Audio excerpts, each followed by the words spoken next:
Yeah, I think our memory is like that. It's like everything's connected. He started his career. I introduced them on their very first television show. What if behind the moonwalks and music videos, there was a love story the world was never meant to hear, a secret that lived in whispers, glances, and handwritten wills? At 81, Diana Ross finally breaks her silence about her bond with Michael Jackson, a bond deeper than fame, beyond friendship, and far more haunting than rumors ever revealed.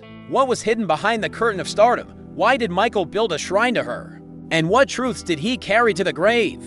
Stay with us, because this isn't just music history, it's a love story. Written in silence, the year was 1968, and a young, nervous boy just 9 years old stood clinging to his brothers in the Jackson 5 at a Motown event. In that crowd of fame and ego, one woman stepped forward: Diana Ross, Motown royalty, the queen of elegance. She leaned down, looked into Michael's trembling eyes, and softly called him sweetheart. From that moment, everything changed. To the world, she was a mentor. To Michael, she was something else entirely: a mother, a sister, and a lover.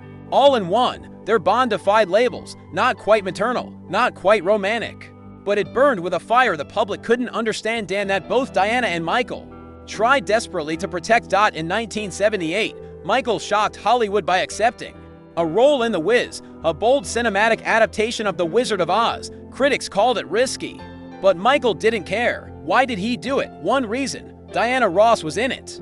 He played the Scarecrow, she played Dorothy. On screen, they journeyed together out of the fields, but behind the scenes, they journeyed through something deeper: a strange intimacy, a longing that refused to be tamed. Reports from the set whispered of nights spent together, of gentle morning greetings, of invitations to Michael's private apartment. Nothing was ever confirmed, but everything pointed to a closeness that could no longer be denied. When the movie flopped commercially, Michael didn't flinch, because to him, it was a victory: the only time he could be near her as a man, not an icon. In 1982, during an interview with Ebony magazine, Michael took off his trademark mask and, for a brief moment, revealed his truth. When asked who he loved the most, he replied, "Diana Ross, I love her." The room fell silent, and then, in a panic, he laughed. "I'm just kidding." But he wasn't. That wasn't a joke. That was the sound of a heart telling the truth and then running from it. When Diana Ross married Arne Nice Jr. in 1986, Michael didn't attend the wedding. He folded the invitation and disappeared. What the world didn't know was that, on that same day, he filed the copyright for a new song, "Dirty Diana," to the public. It was a song about wild groupies, but fans and even his brother Jermaine Jackson later confirmed that song was about Diana Ross. The lyrics weren't about lust, they were about jealousy, temptation, and the ache of being replaced. Later, when Diana asked if the song was really about her, Michael pulled it from his concert set list the night she attended. That was Michael's way of saying, "I love you more than my own fame." What came next was something that shocked even Michael's closest confidants. In his private mansion, just beyond his bedroom, Michael built what insiders would later call the Diana Shrine. A curved ceiling room, white brick walls, and every inch covered with photos of Diana young, old, Supreme's era, red carpet, candid, hundreds of candles burned night and day. It was like a chapel, but not for worship. It was for unrequited love, a place where Michael could be with the woman he adored, if only in memory. When journalists discovered it, they called him obsessed, creepy, disturbed. But those who knew the truth saw something else: a broken man finding solace in a fantasy he was never allowed to live. Years later, when Michael Jackson died, his will stunned the world.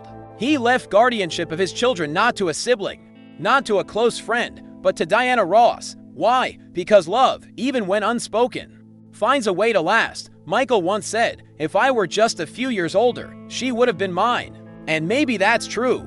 But love doesn't always arrive when it's convenient. While the world watched Michael moonwalk across stages, they never saw the only place he could truly be: alone. A leased Boeing 727, no diamonds, no velvet, no throne in the sky, just a single bed, blackout curtains, noise-canceling headphones, and herbal tea.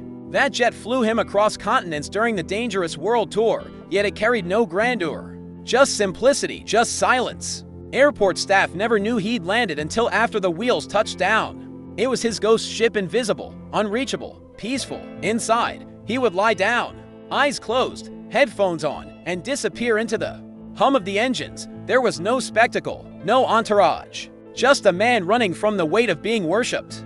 Decades after the aircraft was decommissioned, a team of aviation preservationists opened its sealed doors. Inside they found a handwritten itinerary matching his 1993 tour, a flight bag with worn headphones and sunglasses, a blurred photo of Michael, alone, walking toward the plane head down, wrapped in a black coat. No gold, no secrets, just a glimpse of truth. The jet wasn't a palace, it was a sanctuary.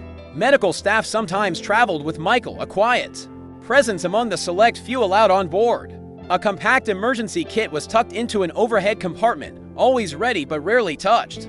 The cabin's temperature was carefully regulated to ease the chronic back pain he endured during his grueling performance schedule on longer flights. He sometimes received light therapy or muscle treatment administered in complete silence. The Boeing 777 wasn't meant for luxury.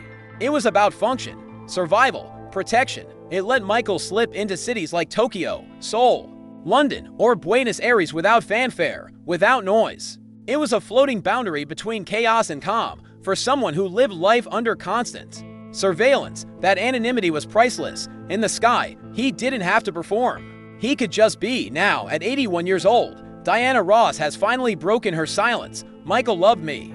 She said, loved me in a way that's hard to name. And when someone quietly asked, did you ever love him back? She paused. I cared for him with everything a person can give, but to say I loved him the way he loved me, I cannot lie. Maybe she didn't say the words he longed to hear, but maybe, deep down, Michael already knew.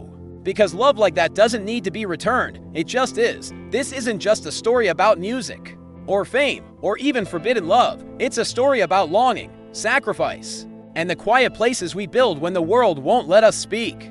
Behind the glitter, the moonwalk, the platinum records, and the scandals, was a man who built altars in silence, who carried one name in his heart louder than any lyric. Even in death, Michael Jackson found a way to keep Diana Ross close. His will didn't just speak of trust, it spoke of legacy, of memory, of eternal affection.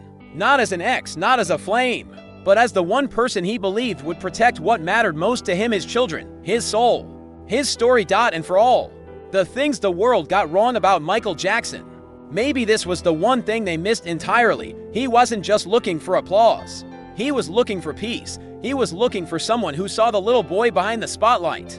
And he found her in Diana Ross. Perhaps that's why, all these years later, as fans still dance to Thriller and Billie Jean, what lingers isn't the music, it's the mystery, the love, the silence he left behind. If this story touched you, don't forget to like, share, and subscribe for more untold truths. Because some stories deserve to be heard, especially the quiet ones. Thanks for watching.